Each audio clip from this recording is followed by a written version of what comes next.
Hey there, welcome to the locker room. Coach Arias here. Today's message is hidden compromises really matter.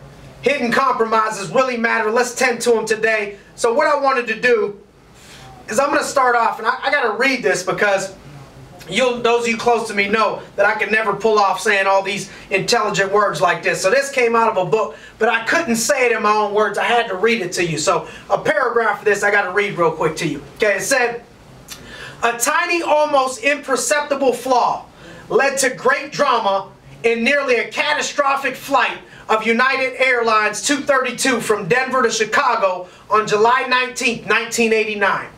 The fan disc in the DC-10's rear engine exploded, severing all their hydraulic lines, a highly improbable event, a 1,000,000,000 to 1 chance. An investigation later discovered that the titanium ingot used to manufacture the fan had a tiny imperfection that had weakened to the breaking point. It took 18 years and 15,500 takeoffs and landings to discover this minor problem. A jumbo jet with no hydraulics at 37,000 feet all but guaranteed a horrendous death for the 300 people on board, simply because a microscopic small bubble of nitrogen had not completely dissolved the titanium ingot. The bubble was the tiny cause, of a huge effect. Because of the crew's extraordinary skill and heroic efforts, the aircraft was able to land and saved the life of almost the majority of the 300 passengers. Just like this, okay, I wanted to read that so I didn't mess it up, but just like this, flaws in our core like that can be like that small nitrogen bubble. Just like in sports, you hear people say that if you want to be good, you have to start off with a strong core. Everything starts with a strong core. In business and as a person in life, we have to stay true to our core values. We have to be careful that there's not small flaws in our core.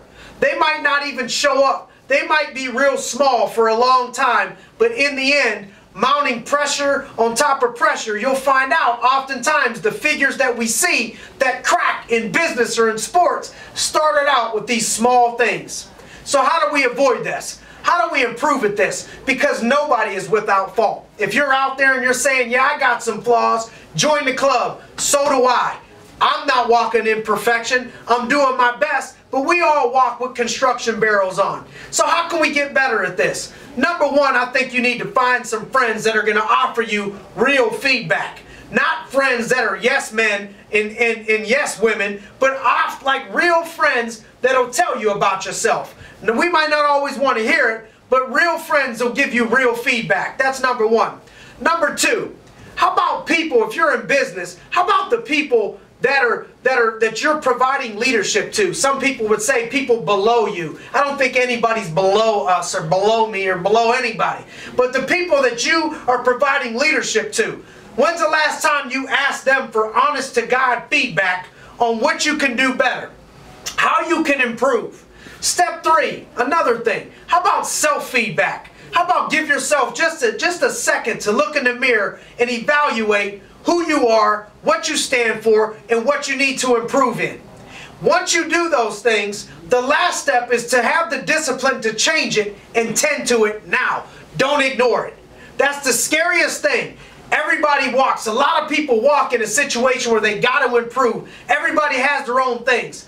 But it's the people that daily don't ignore it, and they tend to that anger problem. They tend to what their weak point is, tend to it, and they have the discipline to try to change it daily without ignoring it, that sometimes get ahead and have success versus the other ones that explode and implode down the road. So that's our message for today. We have to take care of all the small things. We have to take care of that small problem so it doesn't spiral into something down the road that could be something catastrophic to your business, to your family, or to people that are standing around you. If we follow these steps, you and me both, we'll be on our way to living our very best life. Thanks for joining us in the locker room today, gang. Looking forward to seeing you all next week. Share the inspiration. The Daily Locker Room Day by Day workbook makes a great gift. Order today at dailylockerroom.com.